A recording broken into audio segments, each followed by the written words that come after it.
உங்களுடைய 12வது கேள்வி. இறந்த பிறகு ஆன்மா எப்போது பிற உடலில் புகுகிறது? அதை காண இயலுமா? உணர இயலுமா? சாத்தியம். இறந்து 3 க்ஷணங்களுக்குள், அதாவது நீங்க வாழும் பொழுதுங்கய்யா, உங்களுடைய எண்ணம், ஒரு எண்ணத்துக்கும் இன்னொரு எண்ணத்துக்கும் இடையிலே இருக்கிற இடைவெளி தான் ஒரு க்ஷணம். இது மனிதனுக்கு மனிதன் மாறுபடும்.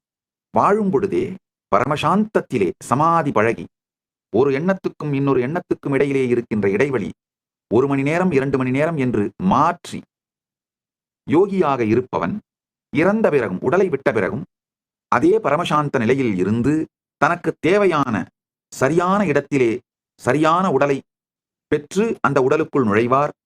இல்லை, உடலெடுக்க வேண்டிய விருப்பம் இல்லாவிட்டால் ஜீவன் முக்தியிலே, பரமுக்தியிலே கரைந்து விடுவார். ஒருவேளை வாழும் பொழுது பரபரப்போடும் அமைதியின்மையிலும் எஜிடேட்டடா என்லெஸ் டிஸ்ட்ராக்ஷன்ல வாழ்ந்தவராக இருந்தால் அதே வேகத்தோடு உடலை விட்ட பிறகும் 3 க்ஷணத்திற்குள் அடுத்த உடலை எடுத்து விடுவார். ஒரு மனிதன் உடலை விட்ட பிறகு 3 க்ஷணத்திற்குள் அடுத்த உடலை எடுத்து விடுகின்றார். இதை சமாதி பழகும் அன்பர்கள், 3வது கண் விழிப்படைந்த அன்பர்கள் நிச்சயமாக காண இயலும், உணரவும் இயலும்.